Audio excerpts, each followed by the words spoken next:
제가 이제 뭐 텔레비는 뭐 잘 안 봅니다마는 그 KBS TV 프로그램 중에 생로병사의 비밀이라는 프로그램은 이제 가끔 자주 봅니다. 시사 교양 프로그램이고 건강에 관한 아주 유익한 정보들이 아주 정확한 데이터에서 명의들이 나와서 하는 이제 좋은 프로그램이죠. 그래서 많은 건강 정보도 얻고 이 프로그램을 통해서 많은 유익한 정보도 얻고 있습니다. 여러분, 생로병사라는 단어를 우리가 잘 알고 있습니다. 생은 뭡니까? 사람이 태어난다는 거죠. 노는 뭡니까?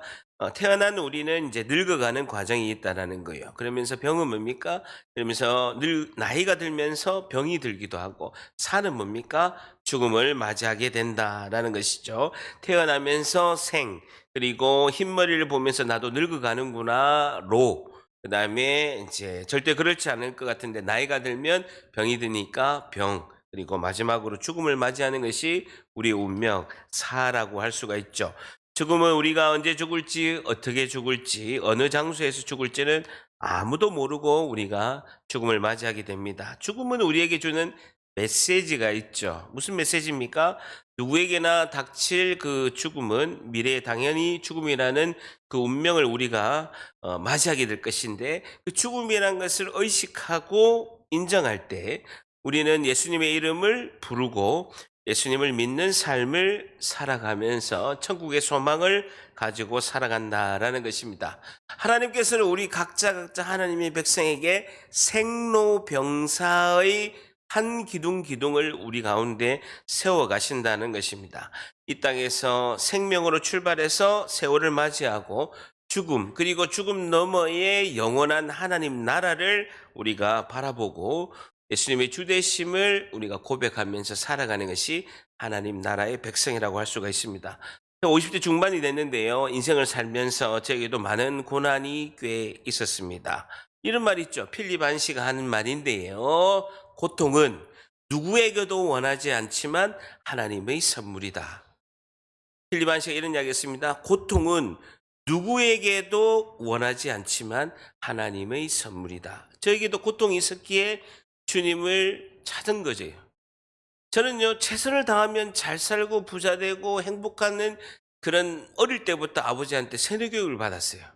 근데 생각지도 않게 고통이 오는 거예요. 자녀의 죽음과 또 부모님의 또 죽음도 제가 경험하게 되었고, 그리고 물질의 고통. 물질이 정말 없어 10년 동안 너무나 고통스러운. 그리고 직장에 가서 한 4년 있다가 IMF를 만나서 회사의 어려움도 겪고, 현장 근무하면서 6명이라는 또 사망 사고를 제가 경험하게 된 것이죠. 가까운 사람과의 인간관계의 갈등도 있고, 50이 중반 넘어가면서 많은 것을 제가 겪었습니다. 작은 사건, 인생의 고통과 많은 고난과 사건을 만나게 되었습니다. 근데요, 제가 예수님 믿기 전에는 항상 질문이 있었어요. 한 단어, 왜라는 단어를 냈습니다. 왜 나에게 이런 게 있느냐는 거예요. 나는 잘못한 게 없는데, 나는 성실히 열심히 살아가는데 왜 나에게 고난과 고통이 오는가? 왜라는 단어를 계속 예수 믿기 전에는 질문한 거예요. 무엇을 잘못했지? 내가 전생에 무슨 죄를 져서 이렇게 왜 나에게 고통이 오냐는 거예요. 나는 잘못한 것이 없는데 왜 나에게 고난과 고통이 닥치는가? 근데 예수님 믿고 나서는요, 왜라는 이야기를 한 번도 한 적이 없습니다. 단 한 번도. 예수님 믿고 24년째, 23년이 넘어 24년째를 맞이하고 있는데 단 한 번도 수많은 사건 앞에서 왜라고 하나님께 질문한 적이 한 번도 없습니다. 어떻게 고난을 이길까요? 왜에서 질문이 어떻게로 바뀌게 되는 굉장히 중요한 겁니다. 여러분, 어떻게 하나님 이 고난을 이겨낼 수 있겠습니까? 하나님께서 나에게 도와주셔서 어떻게 제가 고난과 고통을 사건에서 이겨낼 수 있겠습니까? 라고 질문했죠. 왜라는 단어로 항상 질문할 때는 항상 남 탓을 했습니다. 아내 때문에 내가 돈에 빚을 져서 이렇게 고통이 있다. 누가 잘못해서 우리 자녀가 결과가 안 좋은 결과가 있었다. 누가 잘못해서 당신 때문이야 라고 이렇게 한 거죠. 근데 예수님 믿고 나서는 어떻게랑을 통해서 지금 누구 탓이 아니라 나는 이 상황에서 현재 이 상황에서 이것을 어떻게 이겨낼 수 있을까? 하나님은 어떻게 나를 인도하셔서 이 위기와 고난을 탈출할 수 있을까라는 질문으로 이제 나아가게 되었다라는 것입니다. 왜가 아닌 어떻게로 이렇게 집중하게 되면 나중에 시간이 지나니까 그러기 위해서 하나님께서 고통을 주셨구나. 고난을 허락하여 주셨구나라는 것이죠. 고통은 누구도 원하지 않지만 하나님의 선물이다. 라는 것을 깨닫게 된 것이죠. 오늘 우리가 성경의 사도행전을 지금 살펴보고 있습니다. 기독교인들을 박해하려고 앞장섰던 바울입니다. 그런데 바울이 어느 날 갑자기 부활하신 빛 가운데 계신 부활하신 예수님을 만나게 됐습니다. 그는 사명을 발견하게 되고 그 예수님의 말씀에 순종하며 사명을 감당하게 됩니다. 그래서 하나님께서 가라는 곳을 갔어요. 근데 그곳에는 방해가 있고 박해가 있고 극심한 방해와 박해 가운데서 목숨이 위태로울 정도로 힘든 일들이 계속 발견되는 거예요. 주님이 빌립보 가라고 했는데 빌립보의 감옥에 갇혀서 죽을 정도로 맞고 감옥 문이 터져서 또 데살로니가 갔는데 사람들이 또 죽이려고 하고 베레아 갔는데 데살로니가 사람들이 와서 또 베레아에서 막 바울을 죽이려고 하니까 급히 바울이 베레아에서 피신을 해가지고 아테네로 가는 이런 사건이 일어나게 됩니다. 바울은 그럼에도 불구하고 내가 왜 여기에 있어서 이런 고난을 받는가라고 질문한 적이 없습니다. 바울은 항상 어떻게 자신이 닥친 이 운명을 하나님께서 인도하시는가, 그 어떻게 집중했다라는 것이죠. 오늘 사도행전 17장 본문 말씀을 통해서 우리는 세상 가운데, 질문은요, 우리는 세상 가운데 어떻게 살아야 할까요?에 대한 말씀의 교훈을 삼고자 합니다. 질문이 뭐라고요? 우리는 세상 가운데서 어떻게 살아야 할까요? 질문이 뭐라고요? 우리는 세상 가운데에서 어떻게 살아야 할까요에 대한 말씀의 교훈을 삼고자 합니다. 첫 번째는요, 성도는 하나님의 마음과 심정을 간직하며 살아야 합니다라는 것이죠. 첫 번째 뭐라고요? 성도는 하나님의 마음과 심정을 간직하며 살아야 합니다라는 것입니다. 목사님 왜 결론부터 이야기합니까? 그러니까 셀 교재를 여러분들이 그렇게 만들더라고요. 1번, 2번, 3번 하고 쭉 가더라고요. 그래서 저도 그 패턴으로 하기로 했어요. 오늘부터 6년 만에 설교 패턴을 바꾸니까 좀 적응해 가십시오. 이게 낫습니까? 지금 하는 게 낫죠? 예, 나아야 돼요. 여러분들 그렇게 정리하더만요. 성도는 하나님의 마음과 심정을 간직하며 살아야 합니다. 우리는 이 세상을 살아갈 때 하나님의 마음과 심정을 간직하며 살아야 합니다라는 겁니다. 17장 15절 같이 읽습니다. 시작. 바울을 인도하는 사람들이 그를 데리고 아덴까지 이르러 그에게서 실라와 디모데를 자기에게로 속히 오게 하라는 명령을 받고 떠나리라는 거예요. 인도하는 사람이 그를 데리고 아덴까지 이르러 줄 줄 보세요. 바울은 빌립보 갔다가 감옥에 갇혔다가 데살로니가 가서 방해하는 사람이 있어서 베레아 지역으로 갔다가 그까지도 또 사람이 찾아와서 급히 피해서 피신을 해서 드디어 하나님께 등 떠밀어서 어디로 갑니까? 아덴까지 이르러. 아덴 동그라미 있어요. 이게 어디냐면요, 아테네예요. 그리스에서 가장 유명한 도시가 아테네. 우리가 잘 아는 민주주의가 발생했던 곳이 아테네. 거기로 등 떠밀려서 가게 됩니다. 그런데요, 실라와 디모데는 어디에 있냐면요, 아직 베레아에 남아 있어요. 바울만 급히 피신했거든요. 베레아에 남아 있기 때문에 아테네에 혼자 가면서 실라와 디모데를 아테네에 있는 자기에게 오라고 이렇게 말을 전해주면서 헤어지게 되는 것이죠. 여러분, 아테네까지 일 때 아덴 동그라미 쳐보세요. 아테네 어떤 도시입니까? 세상에서 가장 중심적인 도시입니다. 세상 중에 세상이고요, 세계에서 가장 중심적인 도시가 그 당시에 아테네였습니다. 여러분, 문화, 정치, 저 같은 건축을 하는 사람은요, 거기에 세계 최고의 건물이 있었어요. 여러분, 유네스코 1호가 뭔지 압니까? 세계 최고 건물이 뭔지 압니까? 전 세계에서 가장 유명한 건물이 유네스코 1호거든요. 1호. 1호가 뭔지 압니까? 아테네에 보면요, 파르테논 신전이라고 있어요. 세계 최고의 건축물. 그게 아테네 산 정상에 파르테논 신전이 있어요. 그 최고의 도리아 양식으로 지은 최고의 건축물. 저는요, 건축할 때 사진만 보다가 거기 아래어보고 언덕에서 올라가서 파르테논 신전을 보는 순간에요, 그냥 입이 쫙 벌어진 거예요. 사진에서 보던 이 엄청난 건축물을 볼 정도로 유명하고, 철학이 아테네에서 나왔어요. 철학하면 누굽니까? 소크라테스, 플라톤, 아리스토텔레스. 3대 철학자가 여기 아테네에서 나왔어요.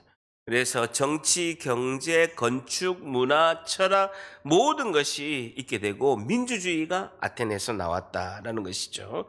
그래서 아주 유명한 도시가 아테네입니다. 아테네. 그래서 아테네 사는 사람들은 굉장히 자부심이 있었습니다. 전 세계의 모든 중심 중에 중심이 철학이나 건축이나 그다음에 문명이나 문화나 정치나 민주주의 정치나 이것이 다 우리 도시에서 탄생이 되었다는 자부심이 엄청 크죠. 우리 성현이가 초등학교 6학년 때 한동중학교에 면접을 보러 온 거예요. 면접을 보러 왔는데 서울에 있는 아이들이 막 왔더라고요. 강남에 있는 아이들이 와가지고 벤츠를 쫙 타고 뭐 도요타를 타고 애들이 타고 하고, 우리는 아반떼를 타고 딱 갔죠. 그러니까 한 아이가 벤치에 딱 앉아 있는데 PT가 엄청 나는 거예요. 제가 물어봤죠. 너 어디에서 왔니? 라고 이렇게 물어봅니다. 보통 합니까? 제가 분당에서 왔어요. 서울에서 왔어요. 이렇게 이야기를 하잖아요. 이 아이가 뭐라는 줄 압니까? 저 반포 레미안에서 왔어요. 반포 레미안. 38억짜리 아파트 산다는 거예요. 저 40억짜리 아파트 산다는 거예요. 반포 레미안에서 왔어요. 이 반포 레미안급이 아테네 시민이 내가 나다라는 거예요. 전 세계 최고의 문화와 문명과 철학과 건축과 그런 것을 가지고 있는 것이 우리 시민이다라고 이렇게 생각하는 것이죠. 그 세상 중에 세상의 중심에 바울이 혼자가 있는 거예요.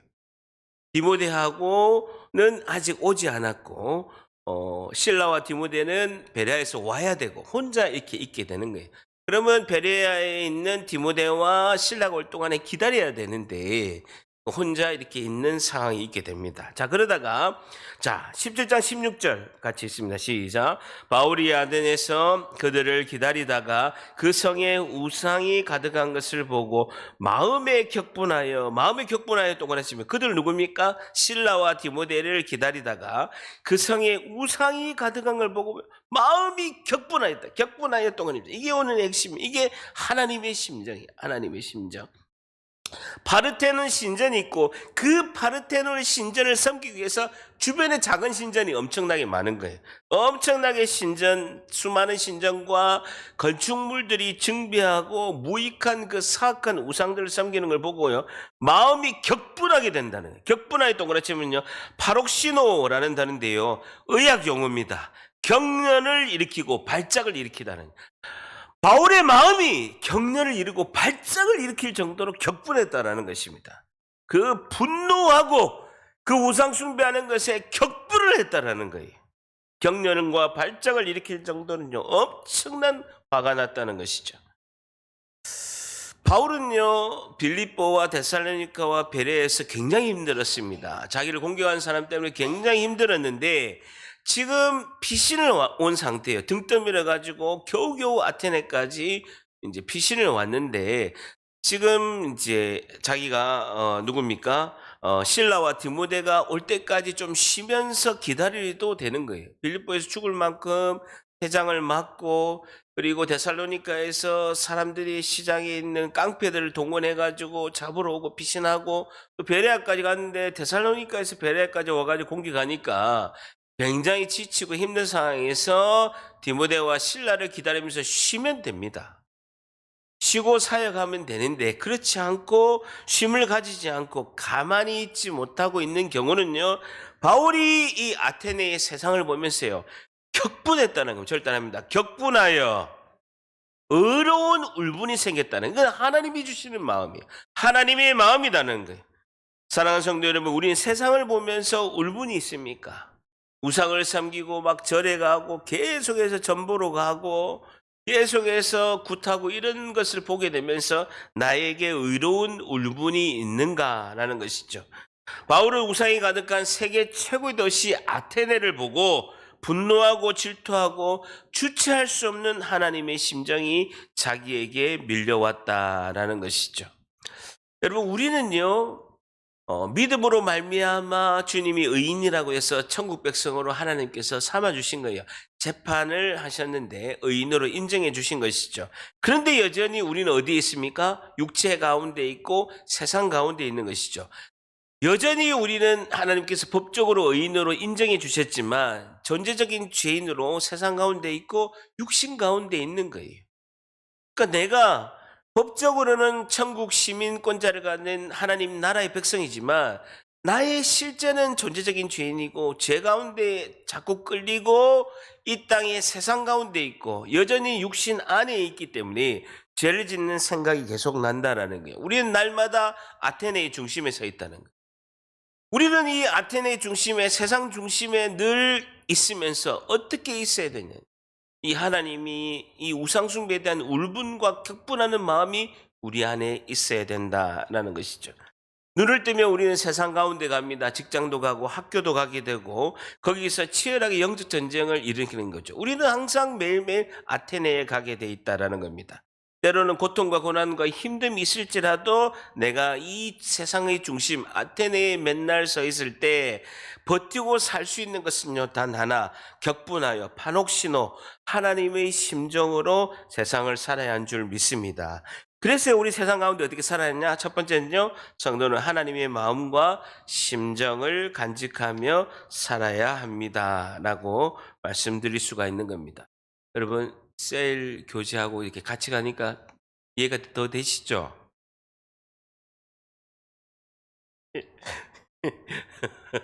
예, 그렇게 하려고 합니다. 어쨌든 세상을 향한 울분이 있어야 되는데 내 마음이 식어하고 열정이 있는지, 내 마음에 하나님의 심정이 있는지를 이제 우리가 체크를 해봐야 된다는 것이죠. 바울은 건강이 안 좋기 때문에 실라와 디모데가 올 때까지 쉬면 돼요. 쉬면 되는데 쉬지 않고 끊임없이 열정적으로 무언가를 복음을 전하려고 하는 것은 그것은 마음의 충심에 하나님의 심정으로 충만하다는 겁니다. 여러분, 나를 움직이는 힘은요 두 가지예요. 첫째는요 세상으로 충만하든지 두 번째는 하나님의 마음과 심정으로 충만하든지 둘 중에 하나라는 거예요. 세상으로 충만하든지 아니면 하나님의 마음과 심정으로 충만하든지 성령과 능력으로 충만하든지 세상으로 충만하든지 둘 중에 하나라는 거예요. 중간이 없어요. 흐리부리한 게 없다고요. 흐리부리한다는 건 내가 세상 가운데 충만하다라고 이렇게 보면 된다라는 것이죠. 여러분, 세상으로 충만해도 여러분 세상으로 충만한 사람은 얼마나 그 정선에 가보면요, 카지노 가는 사람은요 3일 일주일씩 잠 안 자고 카지노예요. 노름해요. 세상 충만하는 거예요. 눈이 붉게 가지고 돼요. 하나도 지치고 곤비치 않고 피곤치 않고 계속해서 노름하는 거예요. 저도요, 현장 다닐 때 예수 믿기 전에요 3일 밤낮 고스톱 친 적이 있어요. 일주일 내내 비가 오는 거예요. 3일 밤낮 고스톱 치고요, 돈 엄청 꾸는데도요 엄청 하나도 안 피곤해요. 세상 충만해도 그렇게 열정과 힘이 나는 거예요. 하물며 우리가 성령과 능력으로 하나님의 그 심정으로 충만하며 열정을 가고 우리도 달려갈 줄 믿습니다. 하나님 주시는 열정, 영혼을 사랑하는 마음이 우리 가운데 있어야 된다. 이것이 거룩한 청지기의 삶이다라는 거예요. 그것을 위해서 우리가 직장도 다니고 공부도 열심히 하고 사업도 열심히 하고 열심히 장사를 하는 것이죠. 각자에게 주어진 그 사명자의 길, 소명의 길, 그것은 바룩신호, 격분하여 하나님의 마음이 우리 가운데 충만해서 하나님의 심정으로 우리가 아테네 세상의 중심에서 전쟁해야 될 줄 믿습니다. 다 같이 절단합니다. 하나님의 마음으로 세상을 이기자. 하나님의 마음으로 세상을 이기자. 한 번 더 하나님의 심정으로 세상으로 나아가자. 그렇죠. 고난과 고통의 상황에서 왜가 아니라 어떻게라는 단어로 우리의 삶에 적용할 때는 그 성경 말씀, 하나님의 말씀이 내 가운데 심년 가운데 기억나고 떠올라서 그 말씀으로 인해서 우리가 살아가야 된다라는 것이죠. 자, 우리가 세상 가운데 어떻게 살아야 될까요? 두 번째는요, 성도는 하나님의 사명자임을 늘 인식하고 살아야 합니다라는 것이죠. 성도는 하나님의 사명자임을 늘 인식하고 살아야 합니다라는 것입니다. 성도는 하나님의 사명자는, 우리는 하나님의 사명자임을 늘 인식하고 살아야 합니다라는 것이 두 번째죠. 하나님이 주시는 사명자 가운데 늘 인식하고 살아야 합니다라는 것이죠. 자, 17절 같이 있습니다. 시작. 회당에서는 유대인과 경건한 사람들과 또 장터에서는 날마다 만나는 사람들과 변론을. 회당에서는 앞에 우리가 원어는 있는데 헬라어로 맨운이라는 단어가 있는데 그 한글 번역에서는 빠졌어요. 그 단어가 뭐냐면요, 따라서라는 단어입니다. 17절에 보면 따라서 회당에서는 유대인과 경건한 사람들과 변론을 하고, 아고라 장터에서는 날마다 만나는 사람들과 바울이 변론했다는 거예요.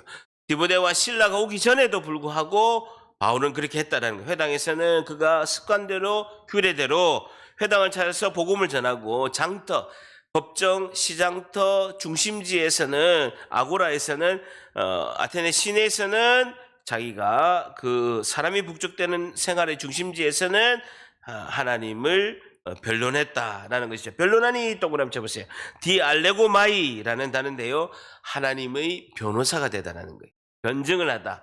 내가 하나님을 대변해서 하나님을 변론하다는 거예요. 하나님을 공격하는 사람들, 그들이 검사가 돼서 하나님을 공격하고 하나님에 대해서 그들이 비난하는 이야기를 할 때 내가 하나님의 변호사가 된다. 이것이 변론하니, 디알레고마이라는 뜻입니다. 결단합니다. 나는 하나님의 변호사가 된다.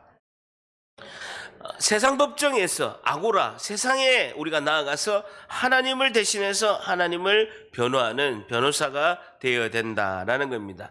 계속해서 공격이 있죠. 18절에 보면 어떤 에피쿠로스 학파, 굉장히 철학적에서 유명한 학파죠. 에피쿠로스는 목표가 하나입니다. 인간의 쾌락을 위해서 살아가는 거예요.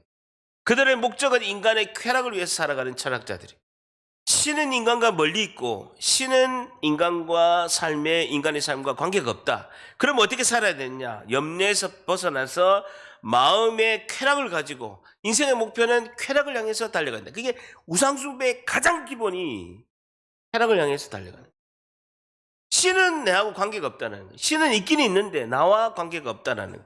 그래서 신은 나의 삶과 관계가 없다. 먼 거리에서 뒷짐지고 있는 신이기 때문에 나는 어떻게 이 땅에 살았냐? 이 땅밖에 없으니까 쾌락을 향해서 달려간다. 이게 에피쿠로스 학파예요. 스토아 학파, 스토아 철학자 줄쳐보세요. 이것이 인간의 이성을 중요하는 거예요. 스쿨이 여기서 나왔어요. 스토아 학파에서 스쿨이 나왔죠. 인간의 금욕주의, 인간의 이성을 중요하는 거예요. 모든 것이 신인데 누구나 신이 될 수 있고 우리도 다 신이 될 수 있다. 범신론적 입장인데 엄격하게 금욕주의, 인간의 이성을 중요한 이 사람들과 바울이 줄쳐보세요. 쟁론할세. 어떤 사람이 이럴 때 바울 보고 이 말쟁이가 무슨 말을 하고자 하느냐라는 거예요. 그 바울이 사기꾼이나 떠벌이 정도로 이들은 생각하는 거예요. 왜? 자신들은 철학자이기 때문에 굉장히 논리를 가지고 인간이 누구인가를 이야기하기 때문에 바울이 이야기한 걸 들어봐서 사기꾼인가 떠벌이 정도 되겠다라고 이렇게 생각하는 겁니다. 어떤 사람은 이르되 이방신들을 전하는 사람인가 보다 하니 이는 바울이 줄쳐보세요. 예수와 부활을 전하고 있는 거예요. 철학적인 논리로 부활은요, 이해가 안 되는 거예요. 어떻게 이해가 되겠어요? 죽은 지 3일 만에 살아나고 영원히 함께하는 그분이 이 땅을 구원할 구세주라는 것을 어떻게 철학의 논리로, 세상의 가치관으로 있는 사람들이 이해를 할 수 있겠습니까? 그러면서 19절에 줄쳐보세요. 읽어봅니다. 19절 시작. 그를 붙들어 아레오바고로 가며 말하기를 내가 말하는 이 새로운 가르침이 무엇인지 우리가 알 수 있겠냐. 아레오바고 줄쳐보세요. 아레오라는 것은 전쟁이고 바고는 언덕입니다. 파르테논 신전 밑에 보면요, 사람들이 많이 보이는 광장이 있어요. 근데 톡 튀어나온 봉우리가 하나 있어요. 그게 딱 올라가면 광장에 있는 사람들이 다 보이는 거예요. 이게 아레오바고 언덕이에요. 근데 뒤를 딱 돌아보면요, 아테네 시내가 다 보여. 바로 위를 보면요, 그 파르테논 신전이 보이고 그 밑에 광장에서 사람들이 다 있는 거예요. 그래서 철학자들이 이야기할 때 아레오바고 언덕, 요만한 바위가 우리 강단만한 요만한 데 톡 튀어나온 바위가 있어요. 그럼 옆에 계단에 딱 올라가면 뒤쪽에는 아테네 시내가 다 보여요. 바로 앞에는 바로 위에 파르테논 신전이 바로 위에 보이고 광장에 사람들이 꽉 모이는 거예요. 철학자들이 여기서 연설을 하는 거예요. 아레오바고 언덕에. 성지순례 가보면요, 거기서 딱 제가 거기서 주야를 외쳤다는 거예요. 양손 들어서 아테네를 향해서 주여하고 파르테논 신전을 향해서 주여 한번 외쳤다는 거예요. 바울이 그렇게 하고 있습니다. 바울이 아레오바고 언덕에서 사람들이 있는 그 세상의 중심 가운데서 바울이 외치고 있는 거죠. 그럴 때 그들이 이렇게 합니다. 네가 말하는 새로운 가르침이 무엇인지 우리가 알 수 있겠느냐라고 질문한 거죠. 내가 많은 신에 관심이 많고 질문이 많은데, 호기심이 많은데 너가 한번 이야기해봐라 라는 것입니다. 그러면서 내가 20절에 어떤 이상한 것을 우리 귀에 들려주니 그 무슨 뜻인지 내가 알고자 한다 하면서 조롱을 하는 거예요. 새로운 지식이 있는지 바울에게 새로운 신 나도 관심이 있으니까 한번 이야기해봐. 내가 듣는 척 해줄게 라고 이야기하는 거예요. 근데 예수님의 십자가의 죽음과 부활을 이야기하니까 이해가 안 되는 것이죠. 자, 그럴 때 21절 같이 있습니다. 시작. 모든 아덴 사람과 거기서 나그네 된 외국인들이 가장 새로운 것을 말하고 듣는 것 이외에는 달리 시간을 쓰지 않음이더라. 가장 새로운 것을 말하고 듣는 것 이외에는 달리 시간을 쓰지 않음이더라 라는 것입니다. 아테네 사람은요, 새로운 걸 막 추구해요. 근데 들어보고요, 금방 식상해서 새롭지 않네 하고 이렇게 버려버리는 거예요. 그러니까 새로운 것을 막 찾아가는데 들어보고 아이고 별거 없네 해가지고 휙 버리는 거예요. 그거를 바울의 이야기도 그렇게 듣고 있다라는 것입니다. 이게 세상 나라예요. 이게 세상 나라예요. 여러분, 처음에는요, 우리가 교회 올 때 내 소원 이루려고 교회에 와요.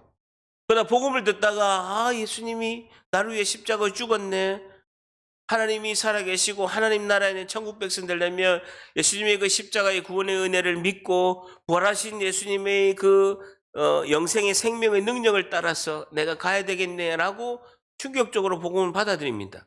근데 교회를 다니고 6개월, 1년 다니니까 늘 목사님은 예수님 이야기하고 예수님 하니까 그게 그거 같고 또 딴 생각하고 이마트 가고 내가 집에서 뭐 이렇게 시장 봐야지 이렇게 하면 또 설교 내용이 기억 안 나고 멍 때리고 듣다가 내용 놓치면 잘 모르고 별거 없네 하고 식상해 버린다라는.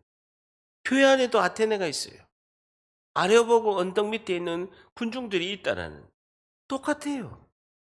지금 그것을 이야기하고 있다라는 것이죠. 자, 그럴 때 자 보세요. 22절 바울이 이렇게 이야기합니다. 바울 22절 같이 있으면 시작. 바울이 아레오바고 가운데 서서 말하되 아덴 사람들아 너희가 보니 범사의 종교심이. 아레오바고 가운데 서서 아레오바고 언덕에 서서 자신이 하나님을 변론하기 위해서 철학자들 앞에서 서서라고 이야기하고 있습니다. 바울은 자신이 사명자로서 하나님 주신 소명 가운데 최선을 다하고 있습니다. 예수님의 그 복음을 전하기 위해서 선포자로서 세상 중심에 우뚝 서 있어요. 그가 많은 공격을 당할 걸 알면서도 많은 사람들이 그냥 관심만 가지고 안 믿을 걸 알면서도 자신이 복음의 씨앗을 뿌리는 것이 자신의 사명이기 때문에 자신은 많은 위험한 상황을 예견하면서도 불구하고 아레오바고 언덕 위에 서는 거예요. 바울이 이렇게 서고 있는 것은요, 자신이 사명이 그 언덕 위에 세운 거예요. 바울은 한순간도 복음의 증거자로서 사명을 잃어본 적이 없습니다. 우리가 세상 중심에 내 인생을 던져서 홀로 세상 중심에 아레오바고 언덕에 홀로 있을지라도 우리가 붙들어야 되는 것은요, 하나님 주시는 사명이라는 거예요. 여러분, 우리는 누구나 사명자예요. 담임 목사님만 사명이 아니라 우리는 다 사명자라는 거예요. 복음을 전하는 다 사명자예요. 절대 아닙니다. 나는 복음을 전하는 사명자다. 누구에게도 기회가 주면 하나님 주시는 기회 가운데 복음을 전해야 되는 거예요. 늘 습관대로 전해야 되는 거예요. 그 열매 맺는 건 하나님이 하시는 거예요. 나는 전하는 거예요. 씨 뿌리는 자예요. 열매 맺는 건 하나님이 하시는 거예요. 나는 씨만 뿌리면요, 비를 내리시고 햇빛을 주시고 공기를 주시고 그리고 따뜻한 온도를 주시는 건요, 하나님이 하시는 거예요. 그렇기 때문에 우리가 세상 가운데 어떻게 살아냐면요, 하나님의 사명자임을 늘 인식하고 살아야 된다라는 것입니다. 내 인생에서 질문이 왜가 많고 어떻게가 사라진다면 사명 가운데 있지 않기 때문이라는 거예요. 여러분, 학생이 왜 공부를 해야 되는가? 그리고 내가 왜 직장을 다녀야 되는가? 내가 왜 장사를 하고 사업을 해야 되는가? 하나님 나라의 청지기로 살기 위해서 그런 거예요. 제가 늘 강조하지만 김사장님 오늘도 성탄절 잘 지내라고 이렇게 문자 오셨던데, 그분은 선교하기 위해서 사업하는 거예요.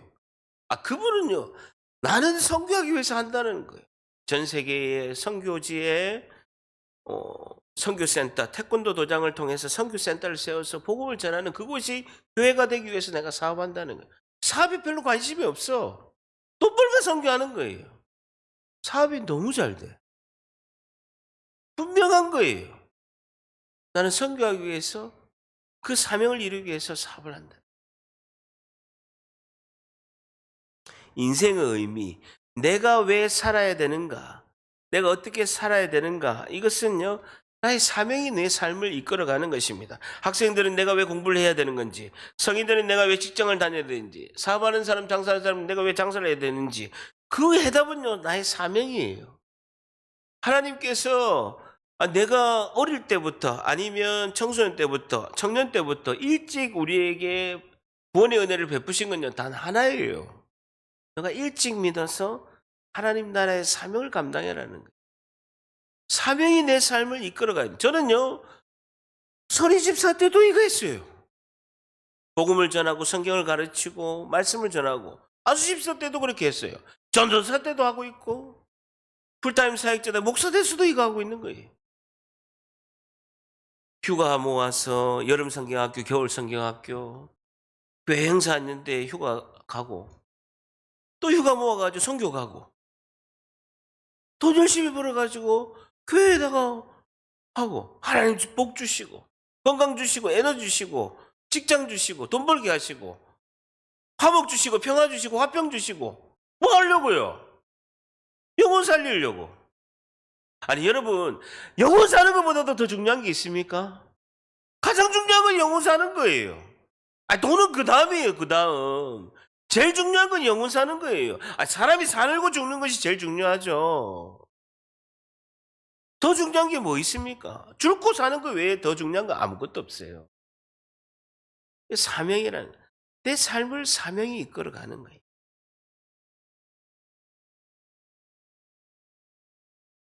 자, 사명이 확실하면요, 삶을 살다가 지치거나 인생의 태풍이 와도 우리가 너끈히 이겨낼 줄 믿습니다.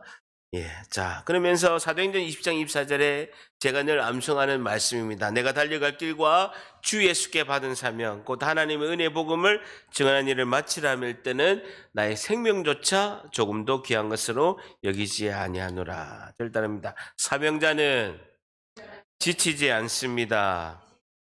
한 번 더, 사명자는 실망하지 않습니다. 한 번 더, 사명자는 물러서지 않습니다. 사명이 닿을 때까지 하나님 인생이 저를 붙들고 가시는 거예요. 그 사명이 이루는 거예요. 사실은 하나님이 다 하시는 거 아닙니까? 나에게 건강 주고 물질 주시고 에너지 주시고 열정 주시고 소원 주시고 하나님이 다 하시고, 하나님께서 박수치고 상 주시는 거예요. 여러분, 공저라는 게, 책을 쓰면요 공저라는 게 있어요. 저도 여러분 안 믿겠지만 저도 책을 냈어요. 베스트셀러 작가예요. 근데 4명이 공저를 한 거예요.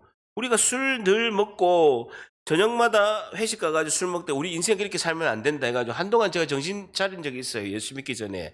저녁마다 모여가 책을 쓴 거예요.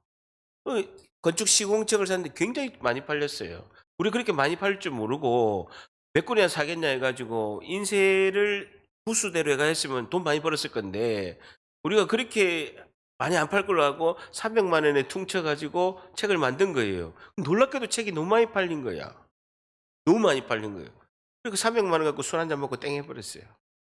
공저가 뭡니까 공저. 그냥 같이 함께하면 책에 이름 올라오는 게 공저잖아요. 그러니까 하나님께서 다 쓰시고 공저하자라는 거예요, 우리 보고.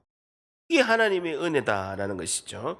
자, 22절에 보게 되면 바울이 아레오바고의 가운데 서서 말하되 아덴 사람이 너를 보는 보세요. 범사의 종교심이 많도다라는 겁니다. 매우 종교적이고 너희들은 미신적이고 많은 신을 섬기는 그런 미신적인 행동을 많이 한다고 변언합니다. 23절 같이 쓰면 시작. 내가 도로 다니며 너희가 위하는 것들을 보다가 알지 못하는 신에게도 새긴 단도 보았으니 그런즉 너희가 알지 못하고 위하는 그것을 내가 너희에게 알게 하리는. 알지 못하는 신에게라도 새긴 단도 있다라는 거예요. 신을 막 섬기다가 우리가 모르는 신도 있겠지. 다 범신론자들이니까 다 모든 게 신이라고 생각하니까 아테네 비문에 보면요, 이름은 있고 알지 못하는 신의 제단이라고 이렇게 쓰여진 비문도 있다라는 거예요. 수많은 신이 있는데 알려지지 않은 신이 있다라고 제단을 만든다는 거예요. 그 당시 아테네 신이 몇 명이었냐면 3만 신이 3만 신.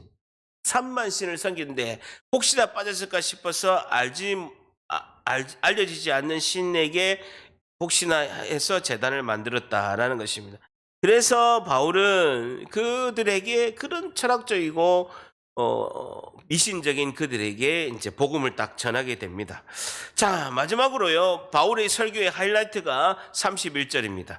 바울의 설교의 하이라이트는요, 부활과 하나님의 심판과 죽음 뒤의 세계를 강조하고 있다는 겁니다. 31절 같이 있습니다. 시작. 이는 정하신 사람으로 하여금 천하를 공의로 심판할 날을 작정하시고 이에 그를 죽은 자 가운데서 다시 살리신 것으로 모든 사람에게 믿을 만한 증거를 주셨습니다 하니라는 거예요. 이는 정해진 사람으로 예수 그리스도로 말하고 있죠. 특별히 바울이 사람이란 단어를 써요. 그분이 사람으로 오셨다라는 거예요. 예수 그리스도 정해진 사람으로 하여금 천하를 공의로 보세요. 심판한 날을 작정하시고 하나님의 예수님의 하나님의 심판, 예수님의 재림 때 심판을 이야기하는 부활과 심판을 해요. 그러면서 이에 그를 죽은 자 가운데 다시 살리신 것으로 보세요. 부활을 말하는 거예요.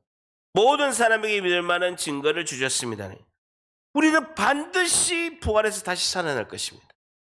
그리고 누구도 예의 없이 하나님의 심판대 앞에 서게 될 것입니다. 그리고 영원한 나라, 하나님 나라로 가서 영광의 은혜를 모두가 누릴 줄 믿습니다. 우리는 죽음 뒤에 부활과 영원한 하나님 나라를 믿기에 이 땅에서도 거룩한 하나님의 백성으로 살아가게 되는 것입니다. 여러분, 우리는요, 예수님의 십자가의 구원의 은혜로 구원을 받았습니다. 여러분, 이게 복의 끝이 아니라는 거예요. 은혜 끝이 아니라는 거예요. 여러분, 우리는 내가 예수님의 십자가를 나 대신 2000년 전에 예수님께서 내 대신 나의 죄를 짊어지시고 내 죄를 대신하여 십자가에 죽으셨어. 구원받았어. 땡! 모든 복과 은혜가 예수님의 십자가의 은혜로 다 받았어. 아니에요. 모든 복과 은혜의 시작이라는 거예요. 여러분, 십자가는요, 구원의 은혜는요, 복의 시작이에요. 은혜의 시작이라는 거예요. 그러면 우리가 받아야 될 것은 어떠냐? 이 개인적인 구원을 시작으로 해서 하나님 나라의 그 영원하신 그 하나님 나라, 그것에 하나님의 백성으로서 이 땅의 삶을 살아가야 되는 거예요. 힘있게 살아가야 된다. 그게 뭡니까? 부활의 생명의 능력이라는 거예요. 십자가에서 부활로 가야 되는 거예요. 여러분, 죽어야 부활할 수 있는 거예요. 죽어서 내가 구원받았어. 여기에 그치면요, 가장 초보적인 복과 은혜에 머무는 거예요. 부활의 생명의 능력으로 가서 하나님 나라를 펼치고 교회를 통해서 하나님께서 이루실 모든 그 복과 은혜를 내가 1등으로 나아가면서 달려가야 되는 거예요. 절대 아닙니다. 십자가의 구원의 은혜에서 한 번 더 십자가의 구원의 은혜에서 부활의 생명의 능력으로 나아가야 된다. 살아가는 힘은 부활의 생명의 능력에서 나오는 거예요. 이 은혜를 누려야 되는 거예요. 이게 진짜 복이라는 거예요. 하나님 나라를 펼쳐가는 사명이 나의 삶을 이끌어가고 하나님의 심정으로 충만한 은혜 가운데 이 진짜 복. 하나님이 나를 통치하고 이끌어 가시는 내가 계획하지 않더라도 하나님이 나를 딱 집어가지고 통치하고 이끌어 가시는 거예요. 내가 별로 계획하지 않아도 돼요. 근데 하나님이 나를 꽉 집어가지고 하나님 나라의 그 놀라우신 하나님의 통치가 내 안에 이루어져 가는 거예요. 진짜 복, 저랍니다. 진짜 복은 하나님이 나를 통치하시는 것이다. 하나님 나를 통치하고 이끌어 가시는. 이게 부활의 생명의 능력이라는 거예요. 바울은 빌립보서 2장 12절에 이렇게 말씀하고 있습니다. 항상 복종하여 두렵고 떨림으로 너희 구원을 이루라는 거예요. 너희 구원을 이루라는 거예요. 빌립보서 2장 12절에는 항상 복종하고 두렵고 떨림으로 너희 구원을 이루라는 거예요. 이미 받은 구원을 십자가의 구원의 은혜 가운데 우리가 구원받은 우리가 부활의 생명의 능력으로 구원을 이루어 가야 된다. 하나님이 나를 통치하셔서 하나님 나라의 백성으로 하나님의 통치, 하나님의 주권임에서 하나님이 나를 이끌어가는 하나님이 부활의 생명의 능력으로 부활하신 예수님이 나와 함께 하심으로 하나님 나라의 통치와 주권을 가지고 내 삶을 이끌어 가시는, 이게 구원을 이루는 거예요. 누가? 하나님이 내 안에서 이루어 가시는 거예요. 이게 진짜 복이라는 거예요. 이게 이 땅에서 힘을 가지고 우리가 살아가야 되는 힘과 능력이, 이게 성령과 능력이에요. 아무런 없는 식물인간 되는 거야. 구원받아 놓고 아무 생명은 붙어 있는데 인공 호흡기 끼고 있는 거예요. 중환자실에 다 누워 있어. 내가 이렇게 흥분하면 안 돼. 중환자실에 다 누워 있다고요. 살아 있다는 거예요. 의사가 지금 살아는 있다는 거예요. 그럼 뭐예요? 중환자실에 다 누워 있는데 아무 의미 없어. 아무 의미 없다고 해요. 살아있다고 할 수 있습니까? 겨우 구원받아가지고 겨우 가는 거예요. 그게 무슨 복이에요? 여러분, 살아있는데 중환자실에 누워있으면 그게 무슨 복이냐고요. 펄펄 날아다녀야 되죠. 하나님 나를 통치하시고 이끌어가는, 날아다녀야죠. 사명이 내 삶을 이끌고 하나님의 울분과 심정이 내 안에서 펄펄 넘쳐야 돼요. 불이 나야 된다니까요. 제가 제일 충만하다니까 요새. 예?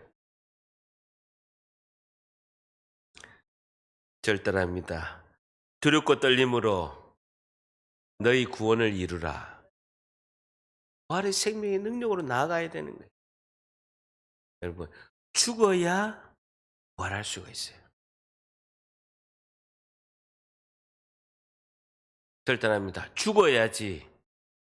죽이려고 하면 안 된다. 한 번 더. 죽어야지. 죽이려 하면 안 된다. 그냥 죽은 걸 인정하고 내 옛자가 죽었음을 인정하고 부활의 생명으로 가야 되는 거예요. 근데 자꾸 죽이려고 하는 거예요. 나도 죽이려고 하고 다른 사람도 죽이려고 하는 거예요. 내 의가 그대로 살아나가지고 이미 죽었는데 나도 죽이고 다른 사람도 죽이려고 하는 거예요. 세 번째, 성도는 하나님의 심판과 부활과 천국 소망을 가지고 살아야 합니다.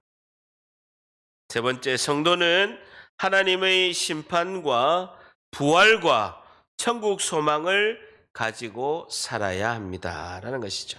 성도는 하나님의 심판, 내세, 우리가 갈 영원한 나라가 있다는 거예요. 부활과 천국 소망을 가지고 살아야 된다. 여러분, 이 땅만 끝나면요, 다 에피쿠로스 학파돼요. 쾌락을 위해서 달려가고요, 스토아 학파가 되는 거예요. 지식을 추구하고 인간의 이성만을 강조하고 이 땅에서 끝이에요. 근데 내세가 있다라는 거예요. 죽음 뒤에 나라가 있다라는 거예요. 영원한 나라가 있다라는 거예요. 그리고 우리가 천국 소망을 가지고 부활의 예수님의 부활하심의 그 놀라운 은혜, 우리도 부활할 거고, 그리고 하나님의 그 심판이 있음을 우리가 인식하고 살아야 된다라는 것이죠.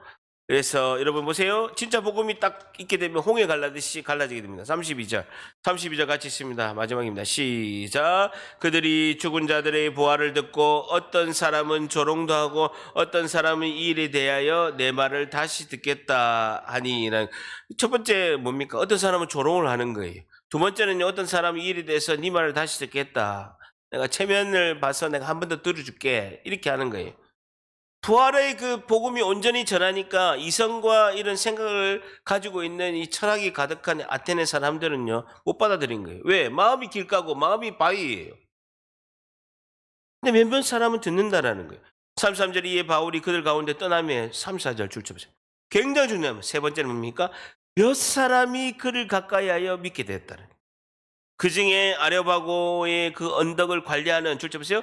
디오누시오와 다말이라 하는 여자와 또 다른 사람이 믿었다라는 거예요.